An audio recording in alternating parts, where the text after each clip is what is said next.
विष्णु भगवान की जय हो। बोले दामोदर भगवान की। कार्तिक मातम का छठा अध्याय।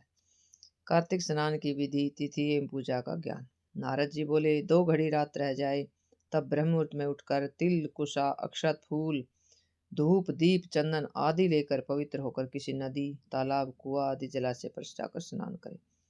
मनुष्य की बनाई हुई नहर आदि में स्नान करने से जो फल प्राप्त होता है, उससे 10 गुना अधिक फल झरना में, झरना से 10 गुना अधिक फल गंगा में आदि नदियों में, और इससे 10 गुना अधिक फल संगम में स्नान करने से मिलता है तथा तीर्थ में स्नान करने का 2 गुना फल मिलता है। विष्णु भगवान का स्मरण करके स्नान का संकल्प करे।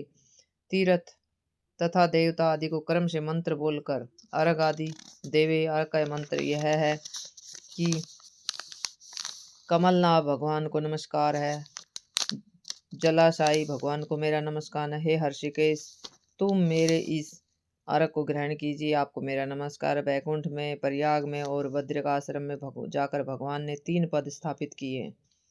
इस प्रकार मुनि, वेद और यज्ञों सहित विष्णु ने जहाँ पद स्थापित किए वहाँ के सब देवता हमारी रक्षा कर। हे जनार्दन, हे देवेश, हे दामोदर, आपको नमस्कार करके मैं इस जल में प्रवेश करता हूँ।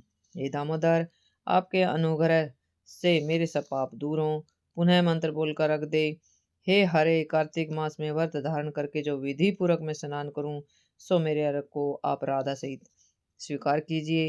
हे राक्षसपतियों के नाश करने वाले श्री कृष्ण, कार्तिक मास में दिए गए मेरे इस अर्घ को ग्रहण कीजिए। व्रत करने वाला पुरुष गंगा, विष्णु, शिव तथा सूर्य आदि का पूजन स्मरण कर जल में घुसे और नाभि पर्यंत जल में घुसकर विधि पूर्वक स्नान करे।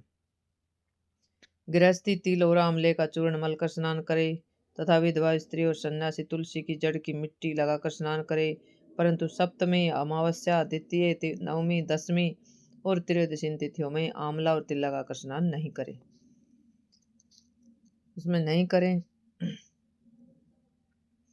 प्रथम शरीर के मैल को साफ करे, फिर वेद मंत्र द्वारा स्नान करे। स्त्री और शूद्रों को पुराण के मंत्रों से स्नान करना कहा, वेद मंत्रों से नहीं।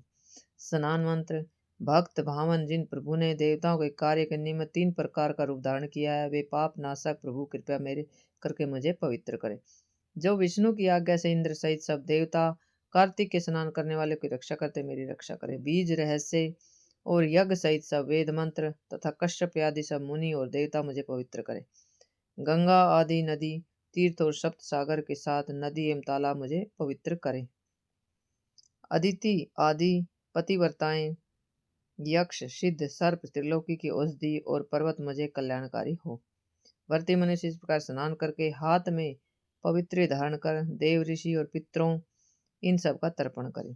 कार्तिक के महीने में पितृ तर्पण करते समय जितने तिल तर्पण में होते हैं, उतने ही वर्ष पितृ स्वर्ग में वास करते हैं। इसके पश्चात व्रती पुरुष जल में से निकलकर पवित्र वस्त्रों को धारण कर प्रातःकाल के कर्मों को समाप्त कर हरि भगवान का पूजन करे। तीर्थ और देवताओं को याद करके भक्तिपूर्वक गंध, पुष्प और फलों से अर्घ प्रदान करे। जो मनुष्य विधि पूर्वक कार्तिक मास में स्नान करते हैं, सो मेरे इस दिए हुए अर्घ को हे हरे राधिका सहित आप ग्रहण कीजिए। इसके पश्चात वेद पाठी ब्राह्मणों का पूजन करे, गंध, पुष्प और तांबुल चढ़ाकर बार बार नमस्कार करे, क्योंकि ब्राह्मणों के दक्षिण चरण में तीर्थ और मुख में वेद रहते हैं, अतः उनकी पूजा करने से भगवान प्रसन्न होते हैं। पृथ्वी पर ब्राह्मण विष्णु के रूप है, इसलिए अपना कल्याण चाहने वाले कदापि इनका अपमान और विरोध न करे। फिर हरि की प्यारी तुलसी जी की पूजा कर परिक्रमा दे, नमस्कार करे और कहे कि प्रथम तुम्हें देवताओं ने बनाई, फिर मुनियों ने पूजा की। हे हरि प्रिय, तुम मेरे पापों को हरण करो। फिर स्थिर चित्त से पुराणोक्त हरि कथाओं को सुने तथा भक्तिपूर्वक ब्राह्मणों का पूजन करे। भक्तिपूर्वक पूर्व उक्त विधियों को करने वाला नारायण की सालोकता को प्राप्त होता है। रोग और पातकों का हरने वाला, उत्तम बुद्धि, पुत्र और धन तथा मुक्ति के देने वाले विष्णु भगवान के प्यारे कार्तिक के व्रत के सिवाय और कोई व्रत नहीं है। बोले विष्णु भगवान की जय। बोले दामोदर भगवान की जय। कार्तिक माह का छठा अध्याय समाप्त।